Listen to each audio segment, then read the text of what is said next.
Hey! This will be another one of those storytime beginnings that I used to do when talking about games from my childhood, only difference being it's a pretty short story.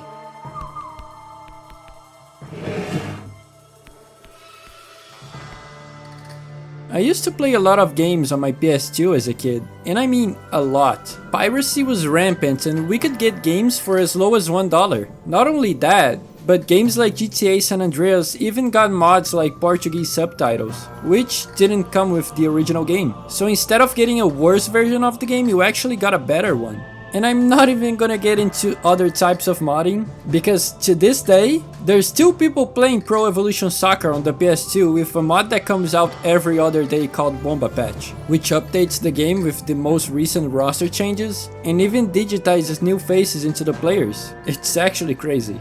That being said, I ended up playing a lot of shovelware because there was really zero quality control on what games were supposedly good or bad. Reason why, while my friends were playing Resident Evil 4, I was playing Crash of the Titans.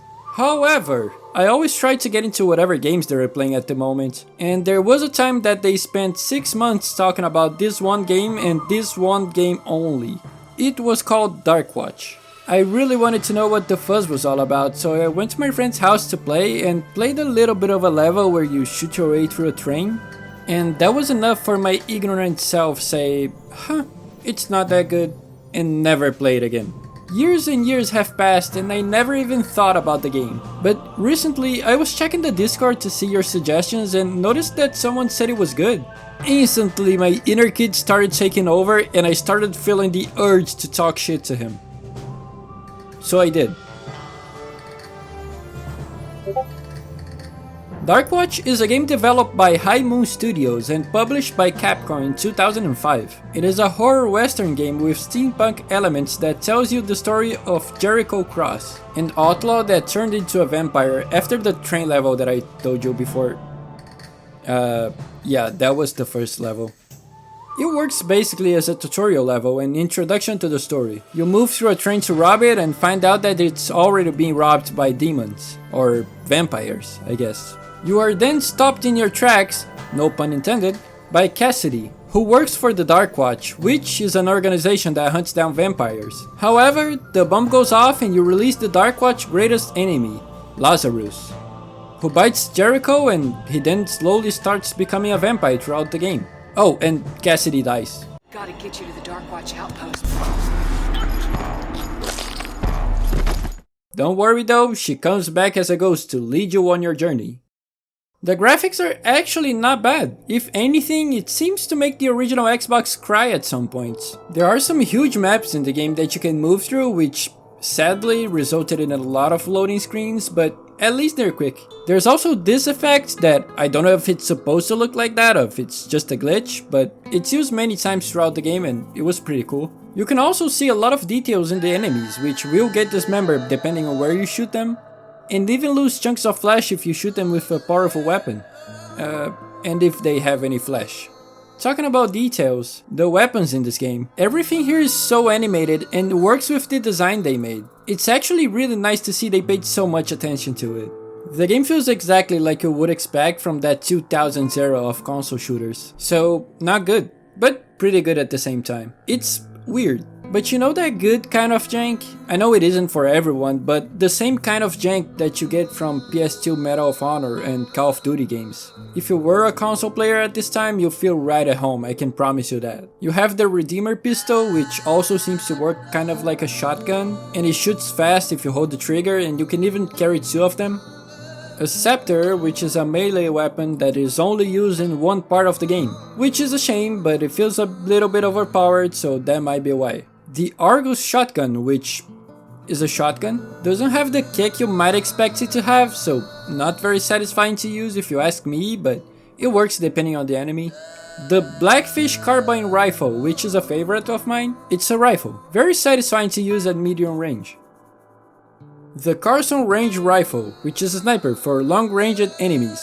Trust me, you'll need this one. The crossbow, which has explosive arrows, very fun to use. The rail rocket, which is a rocket launcher. Not sure why it's called that, but it works pretty well.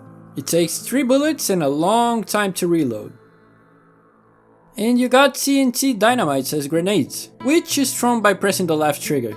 It doesn't have any deep mechanics with the weapons. You can use the sniper for long-range enemies, the pistols for short-ranged enemies, the rifle for medium-range enemies, and the shotgun for big enemies. That's basically it. The cool thing is that every gun and really everything in this game has some lore behind it, as you can see here. I wasn't around to see this, but apparently Capcom pushed this game really hard at the time, though it seems to have been mostly forgotten at this point. There are pages of lore for everything in the game, and even stuff like how the designs evolved to what they ended up being. What? Of course, being a vampire, you get vampire powers, like double jumping, a shield that replenishes if you're away from gunfire, and you even get choices during gameplay. So, for example, if you do good things during gameplay, like mercifully killing people so they don't die a horrible death, you get Silver Bullet, which makes your weapon deal more damage. But if you're a bad person, you get evil powers like Black Shroud, which constantly deals damage to enemies just by being around them. It's a cool idea to give the game some replay value, but it doesn't go too deep because you can get every power by your second playthrough. There are also some gimmicky levels in the game, like levels where you ride your horse around shooting enemies. There's a level where you ride a car around shooting enemies. There's a level that takes place during the day, so you lose your vampire powers and have to shoot enemies. And you even get to a point where the game gives you a small hub and you can choose the order of the missions you're gonna do. You have to do all of them though, and there's only 3.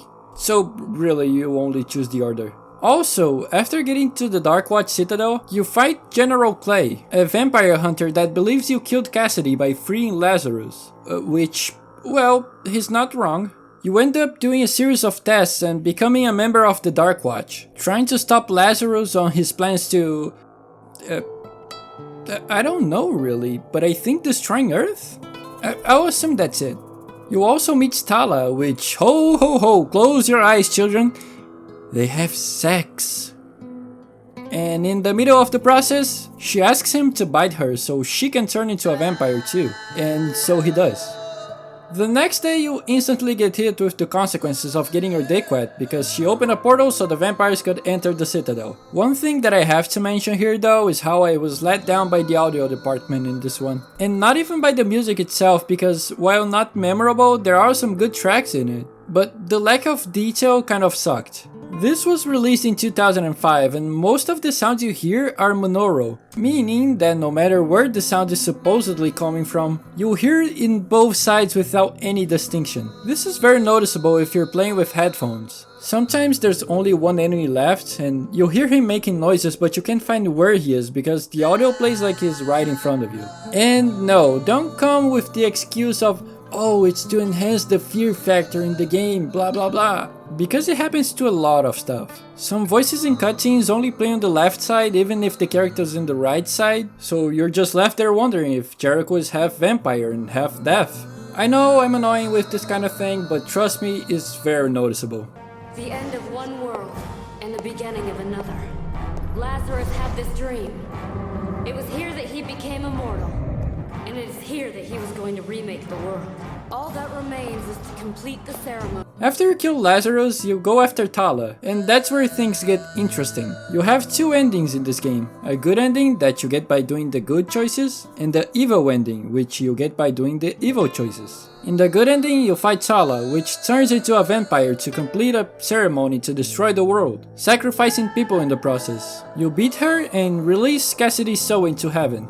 In the evil ending, you fight Cassidy, which is exactly the same but with a different motto and you're the one sacrificing people. After you beat her, you also kill Tala and become a full vampire, and then ride your horse into the night.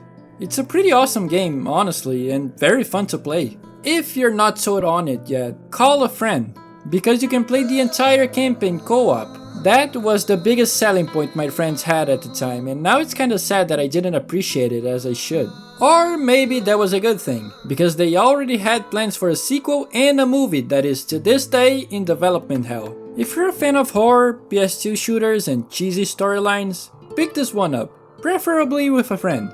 It's an extremely detailed game that you can see got a lot of love and care put into it. It's a great time and I couldn't put down my controller while playing this one. What do you think? Did you play this one as a kid? Was it good? Do you have nightmares that follow you to this day, and when you're trying to sleep at night, you keep hearing sounds outside your room and making excuses saying it's just the old house making noises? But anyway, I hope you enjoyed this one. A huge thank you to our newest member, Dylan. Becoming a member truly helps me a lot, so thanks to every single one of you who decided to join and keep the channel going. But yeah, I'll see you in the next one. Take care.